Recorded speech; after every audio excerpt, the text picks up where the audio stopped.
Hello, all. Thanks for joining us on the Sweet and Sassy Show podcast. Another episode. This is episode number 8. We're going to be talking about how your parenting style is similar to how you run your business or different for that matter. But either way, like parenting styles with how you run your business and entrepreneurship. I'm Jen Carpenter. I empower and protect business owners and their employees by having peace of mind and security to have affordable legal resources in place. And so everyone can be well prepared for the unexpected things that we all don't think will happen to us. And also, I have stepped into the world of what I call mind flow mastery coaching, one-to-one coaching, working on thinking differently, believing differently, not paying attention to the negative subconscious mind, and increasing your positive conscious awareness so that you can get more of what you want out of life, especially through transitioning in your life sometime in your 30s, maybe, and you want to decide to step into entrepreneurship and build your life by your design. I have with me my wonderful co-host, Molly Lowe, LinkedIn business coach. She'll introduce herself and then we'll go from there. Hello, y'all know me by now, but in case we haven't met, my name is Molly Lowe. Just as Jen said, LinkedIn business coach. I help coaches and online service providers to optimize and monetize their LinkedIn presence. So if we just cut through all of that, what do I do? I help you to make money off of LinkedIn. That's essentially what I do, okay? Grow your business. She's putting out all kinds of good content on her social media profiles these days. So make sure you connect with both of us on LinkedIn, Instagram, Lotus Mentoring for Molly. I'm Jen Carpenter, Secure and Savvy Solutions everywhere. Normally I do that at the end, but I figured I'd throw it in now. Might as well. So yeah, connect with us everywhere. These videos come out on the second Friday of every month about women and entrepreneurship and different actionable tips for people to grow their business and be their best version of themselves. So all things entrepreneurship and mind, your mindset and mentality to be able to do that. So yeah, parenting, I said when we started this, I was a parent before I was an entrepreneur. So I kind of think that a lot of the things I've learned about running a business have changed the way that I parent more so. So I guess I would put it that way. Anything, and I've talked about this before, anything that I do, I have to have a system and a process to make the household run smoothly, and do all of that these days on my own. So managing still part-time physical therapy, entrepreneurship, and momming, and then taking care of me as much as possible in between. So one of the things that we did, and I didn't do great with this, but like batching your food on Sundays, I was making these crock pot meals, so I had something for lunch here and there, and then using it throughout the week. And then our smoothies that we did, we were for a while doing like 3 times a week or twice a week, smoothies in the morning to make breakfast easier, healthier, saved money, all different reasons why it was great. So yeah, anything to with the business, like we just worked on implementing something for a value add for polarizing networking. And I started with a certain SOP and kind of evolved as the process evolved and putting all that in place so that we can have this put in place smoothly and make it repeatable if necessary as well for someone else to help in the future, those types of things. So yeah, systems and processes for everything, whatever it may be in your business and your family. I love that. I love that. And there's so much of that that I can relate to. I think about my calendar and just like you, I was a mom first before I started my business. Okay. So interestingly, I had my calendar separate. I had my personal calendar Yeah. and I had my work calendar. And now it's two in one. It's Yeah. just, I don't know how you do it otherwise. So yeah, whereas like when I was working in corporate, I had my job calendar, which never was integrated with my personal ever, right? So I think that that was a fun little learning curve on how to do that. And then, I'm actually gonna bring up a different topic, but this is where I know, Jen, you're an expert at, and you're just gonna Oh, come. I want to talk about how my parenting style changed because of entrepreneurship, specifically around money mindset. That was a huge change for me, growing up where my parents, we didn't do extravagant, like really extravagant family trips or anything of that nature, but it was almost like you always wanted to save for a rainy day, that kind of thing. Yeah, And when I was growing up, anytime my biggest, I will remember the one thing that I begged for and I wanted for every Christmas and every birthday was an American Girl doll. I wanted Samantha so bad. Samantha was my fave. Yes, and I you those definitely share dolls that. were hundreds of dollars, Yeah, okay? crazy, even more so now. Yes. And my parents were like, yeah, no, that's never going to happen, right? Today, though, with my kids wanting, they don't know, they don't want American Girl dolls, but they want a phone, for example, right? I don't say no anymore. You know what I say? Yes, and come up with 20 really creative ways in which you can earn half of that. And me and daddy will match the other half. It is completely different. I used to always tell him, no, no, no, no, no, no, no. Like you gotta wait for a birthday or whatever. And there's nothing wrong with that. However, as soon as I started entrepreneurship, the way that I talk about money, the way that I encourage my kids to tap into creative ways to earn money, I would have never had that as a part of my parenting tool belt if I didn't start my business. So Yeah, that's throw I that definitely at you agree. too. There are several aspects where I've had to shift in that mentality, and I do catch myself here and there falling back into it at times, especially with certain things that I say with my kids. And to be honest, realistically, I lived in lack for a long time. So living in lack, and everybody has at some point or another, but in my case, not an excuse. Just saying, thinking in lack for a long time, those things creep in easily. So you just have to have those ways to manage it and not pay attention to the negative thoughts that come into your conscious mind, as I say. Um, so yeah, I think that that mentality for children though, to teach them, being able to teach them what's possible with doing all of this. Um, Yeah, so I'm going to go to our next concept there. I was going to talk about rules and boundaries. Basically, kind of goes back to having all that same thing, clear expectations of what is necessary. If you're the boss, you have to be honest with yourself and what you're doing. So, being true and honest of what you're really doing, where you're spending your time and energy, and then same thing, having those strict, clear boundaries with kids and being able to, rules and consequences. This is what happens and sticking to it. So sticking to the boundaries that you set for yourself as a business owner, let alone as a parent. I've had to make a strong effort to make sure I stick to those boundaries so that I am in charge and the children are not running the household. So yeah, being very clear on those in advance and sticking to them to the best of your ability for yourself in your business and as a parent. I love that. And as you were saying that out loud, I was thinking about that for myself too. Of, when you think about now for me, I go into business for what? Time freedom. Like I want time freedom. I want to not work, tremendous amount of hours or what have you. And when you think about that, my kids have a bedtime. Their bedtime is 9. I have a bedtime. My bedtime's 10:30.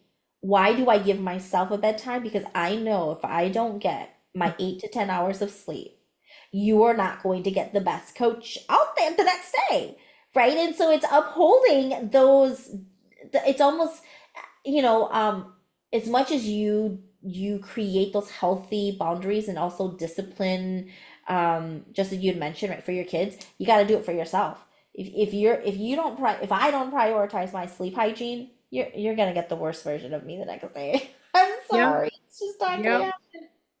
And so this actually leads to like the consequences of not taking action. So, it goes back to like rewarding too. This kind of all goes hand in hand.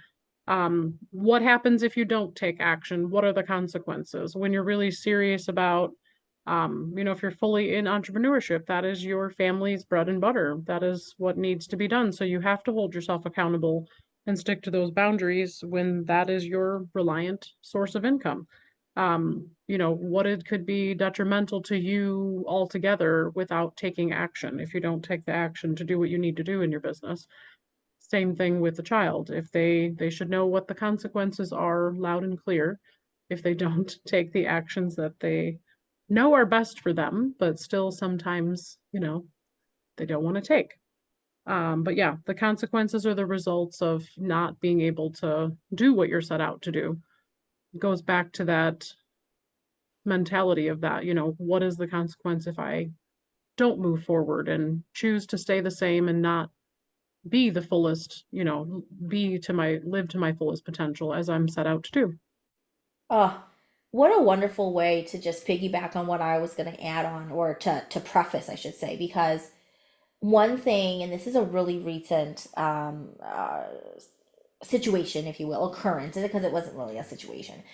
So last week, my son, my middle, he had tryouts for two separate competitive soccer leagues, and these are not, respectfully, just like through this rec center, I mean, we're paying thousands of dollars for him to compete on a league. And he also really loves football. And so his dad wanted him to go and do these tryouts. And so he actually placed on a higher elite team for one of the leagues that he tried out for. Anyway, fast forward, my husband really wanted him to select soccer. My son really wanted football. And I thought to myself, okay, if I was doing this as a coaching perspective, at the end of the day, my kid knows what he ultimately wants. I believe everybody truly knows. If Yeah. we're, yeah, if we're given the space to think about it, and sometimes you have a wonderful person like Jen or myself that asks you all the right questions to help you get there. We're never going to give you the answer. You have it inside you. Our job is to help get it out of you by asking questions. So I did that for my son. And lo and behold, he told me, he's like, Mommy, I was just doing soccer because Daddy wanted me to. I didn't want him to be sad. Okay, so what do you want to do? I really want to play football. Okay, great. And that right there, again, the ability, just as you had said, it's not even necessarily consequences. It's the action piece. It's the, okay, encouraging him to make his own decision, Yeah. so that when things happen in his life, he's like, oh yeah, mom and dad let me decide for myself what I wanted to do, right? And really helping them to exercise that muscle now, to tune into their intuition, to tell us what they really want, and not have them just appease their dad by doing something that, is more on the people pleasing side. So Yeah. Yeah. I love that you talked about taking action, because I think taking action, in order for you to take action, you got to make a decision first. And Yes. so it's helping people to make that decision before then. You got to make the decision before you have to take any kind of action. I think this comes up almost every time I have some sort of conversation is the power of one decision. You talked about it last time with your LinkedIn that you are now a LinkedIn business coach and you originally were not even going to touch LinkedIn. She was highly resistant to it, and here she is today. The power of one decision. You never know where your life will go or how the road will, turn out. Maybe football doesn't even end up working out for him. Maybe he does football and then something else changes. You just don't know. But trusting your intuition, I was already going to bring that up anyways, and we talk about it almost I said this before. I feel like the same answers to all the things we talk about end up being very similar answers because it's really just honing in on the repetition of really the same concepts, basically. But yeah, trusting your intuition, benefits and risks. Any decision I make today, I say often, I ignored my intuition for too long. So I weigh the benefits and risks and look at what the costs are of making that choice and trust your gut because that's one of the biggest things that we that I teach through my program is to trust your gut as well in every decision that you make. So the power of choice, having a choice, knowing that you have choices too, where you don't think you have choices. Sometimes you think you don't have options and you do. When you actually look at it, you might have more options than you realize sometimes. That's a big shift right there. knowing where you have control and power and where you don't, letting go where you need to, and taking control where you can. These are some of the biggest things, as you can see, um, that make massive changes and shifts. The power of decision and one choice. Um, Intuition, trusting your gut.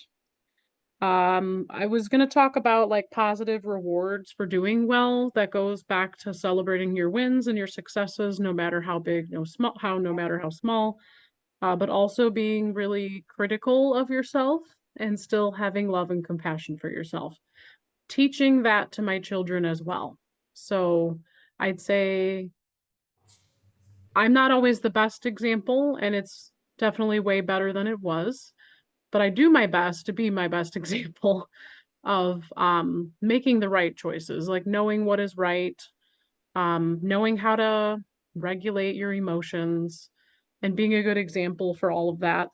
Um, Being critical of what you could do better, looking at what's going well, what could you do better, what support do you need. I try to do all of the same things to the best of my ability in my coaching as I do with my children. They think I'm a crazy person, okay? Like I know that I can't be telling their 7, 8-year-old minds. I tell them all the time, I waited till I was 40 years old to figure this stuff out. I got to tell you guys these things now about thinking differently. Um, yeah, what could you I asked I even if it was like, "How was your day?" I always ask what went well, what didn't go well, what are you happy about, what are you frustrated about, like, reflecting upon the same things through your business, yourself, how you're showing up each day, and celebrating your wins and your successes as often as possible, while still having love and compassion for yourself. Oh, I love it. I love it. I mean, if you think about it, your answer is just holistically what I think everybody strives for in life is, right? Is having the celebratory moments, but then also saying, yes, but I can still celebrate what I achieved and still desire more, and that's okay. And a different but very aligned perspective to what you were just sharing was, for me, is this the ideology that at the end of the day, when you can really tune into who you are authentically, that version of you is what sets you apart in business. And so the more that we can encourage our kids to find their voice and to define who they are, personality traits, whatever, and you're like, yeah, this is how I describe myself. It's going to be that much easier if they were to decide again, like we are mirroring all of the different possibilities that they're seeing. So if we continue to do this, they're going to say, oh, yeah, my mom worked a part-time, physical therapy job and she was a business owner. And that's possible for her. That's absolutely possible for me. And you're absolutely right. And the more that we can model that for them, the more we can expose them to that, the more we can encourage them to lead into their authenticity. You and I both know entrepreneurship is just a rediscovery journey. That's all it is. It's a spiritual journey. It's all about rediscovery and it's all about us being the best version of ourselves. So, amen to that, my friend. All of that. Some people definitely step into it at a young age too, so it's even more interesting to think about. They've done that too, where there's been things where they're like, "Oh, we could make these things." Okay, so we've talked about like coloring pictures, and I've talked about getting cheap frames at the dollar store, and we can either give them as gifts or we could sell them for $1 each or something, or like whatever, the $1.25 store, if you will. But anyways, like they've actually mentioned things like that here and there, like, "Oh, we could do this or that as a business type thing." You know what I mean? So like it's just some people are born into it. Some people decide later in life to go into entrepreneurship, leave the corporate world like you did, and take this different journey and path. Um, but yeah, some people definitely step into it at a young age and live in that mentality. um, so yeah, it's interesting to instill those different thoughts and values in them and kind of see what they do with it too, I guess is what I'm saying. See where it goes because it's cool too. I look back, my dad was actually some self-employed majority of my life. He was a tile setter, and I didn't think of him at the time as like a small business owner, like he didn't have a brick and mortar building. But I mean, he was self-employed most of my life, like, and I didn't necessarily go into entrepreneurship. I went into healthcare, you know what I mean? So like But then looking back, I mean, I watched my dad raise a family at a total of 6 kids, but majority of my life, I'm the youngest of 6 kids, so I watched him do that too, not even really realizing at the time till later in life. But um, yeah, you never know where the road will take you. That's right. That's right. And that's so interesting. I appreciate that you shared that. Yeah. I'm first gen entrepreneur. So my parents Yeah, had no clue at all. They were just like, oh, they thought I was crazy. They thought I lost my of marbles. course. Well, yeah, there's all of that that goes with all of this too. Yeah, yeah. But all Sometimes really key mine points. too still don't really get how much hours and time I put in and how it all works, you know, how all that goes. So that's a whole nother topic for another day. Absolutely. We could talk a lot about that for I was sure. just gonna say we might as well put that into the next topic list and, dealing with that. Might as Absolutely. well. All right. Well, thank you all for joining us. I think that was a great conversation. It always goes in a really awesome direction. So, Jen Carpenter, Secure and Savvy Solutions, Molly Lowe, Lotus Mentoring, LinkedIn Business Coach. Connect with us and stay tuned for the next episode. This one will be coming out in July. So, by the second Friday of every month, just adding value to women in entrepreneurship and anybody who wants to learn actionable business tasks or thoughts really and discussions that are empowering, I'd say. So I was going to say that about the kids. Definitely when you instill these lessons in people from a young age, that's empowering and you just don't know where the road can go from there with whatever they do in their life, whatever it may be. Well said. All right, have an awesome rest of your day. Thank you for your time.